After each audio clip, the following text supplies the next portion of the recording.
Today I'm going to talk to you about my one of my favorite recent practices, which is Letters of Love by Elizabeth Gilbert. Elizabeth Gilbert, lovingly called Liz, is like a gift that keeps on giving.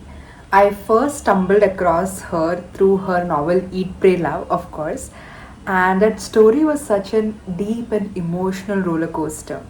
Years later, I came across her book Big Magic, and I have a video of it on my channel, which I'll link here. And her ideas of creativity, since creativity and creative expression are some of my deepest core values, the ideas in this book became the foundation of my ideas and creativity. Speaking of creativity and creative expression, here's a gentle invitation for my community called Creators Co-working Community. It is for you to share your deep creative calling with the world, to make your art because we need your art, to create a life having a routine, doing something you love every single day, and go beyond that procrastination and perfection to share your unique gifts with the world. Awesome. So, link about the detail is down in the description below. So, coming back to the video, I heard Liz talk about the letters of love on a string of podcasts. And because I admire her so much, when she speaks, I listen. So I started writing my letters of love, and I was somewhere around 2 months into writing it when I went on a week long cycling trip. And these letters and what it did for me became my saving grace. Okay, because it was the only tool in my toolbox that could, survive the messiness and unpredictability of travel, because we were moving every single day. So all my routines and meditation went haywire. But this voice was something that I could access. I felt a deep sense of isolation from the group I went with, to the point where I could not stop crying. So there were the first couple of days I was just constantly crying. And as I took to my journal and asked it, "Dear love, what would you have me know?" It first of all comforted me like a little child. It acknowledged everything that I was feeling. It then gave me perspective. It then reminded me of how important, loved, and beautiful and cared for I am. And all of this helped me take care of myself in a situation, in a foreign place where I felt so alone. When it comes to how this practice came about, Elizabeth was in the throes of her post divorce depression, and in that period, she heard a voice asking her to take out her journal and write in it, "Dear love, what would you have me know?" She free wrote everything, and that helped her kind of come out of that absolute shattering life period. And it started maybe then, which was 20 to 30 years ago, and it never stopped. And through the many challenges in her life in the later years, this practice made sure that she never went as low as she went during her post divorce period in life. So wait, how exactly do we do this? So it couldn't be simpler. With the beauty of it is in its simplicity.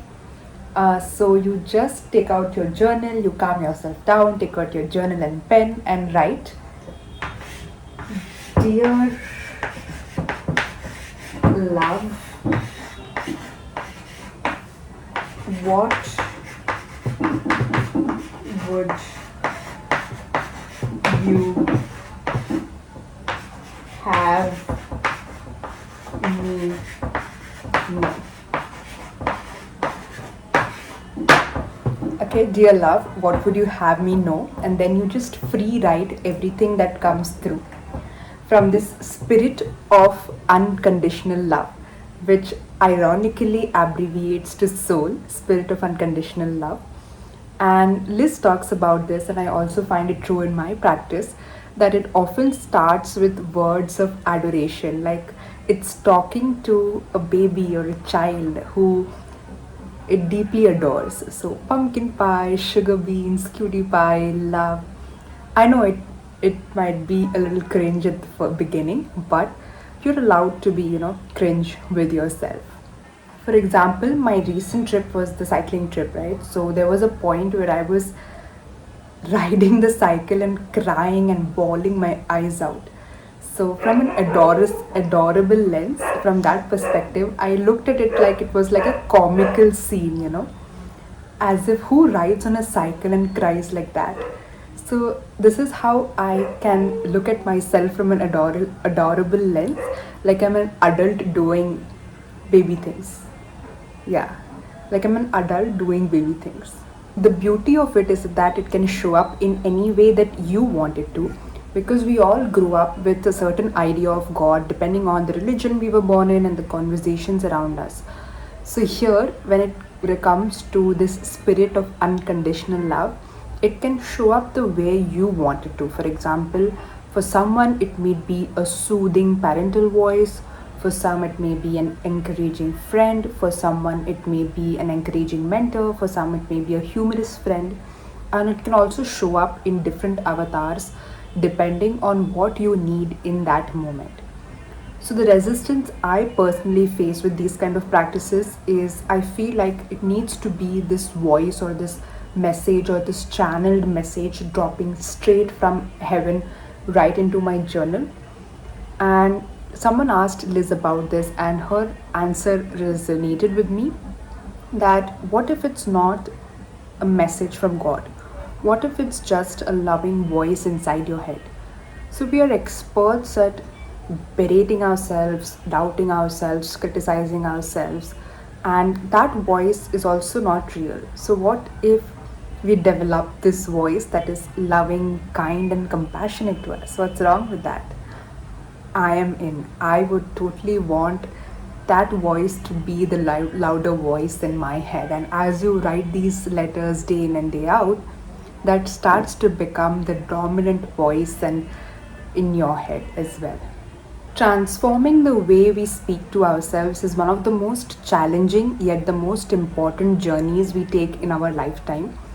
To go from a place of abuse and berating and doubting and criticizing ourselves to a place of being loving, kind, a champion of your own is a hell of a journey, and it's one of the greatest gifts that we can give ourselves. So, to give an example, for example, if you were rude to your coworker, okay, in one scenario, you absolutely beat yourself about it, you feel extremely guilty, you decide that you're a horrible person and how you should never talk to anyone in your life, and you isolate yourself and just stay like this in your office. Okay, and in the other scenario, you accept and acknowledge that you did a wrong thing. You acknowledge that you feel guilty about it.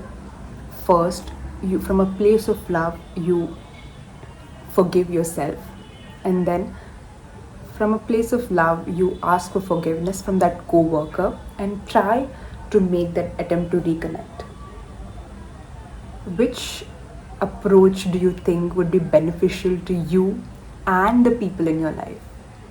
This is not about the lack of accountability, it is about accountability with a dose of love. You can subscribe to Liz's Letters of Love on Substack and read her weekly letter of love with a new prompt like Dear Love, what would you have me know about?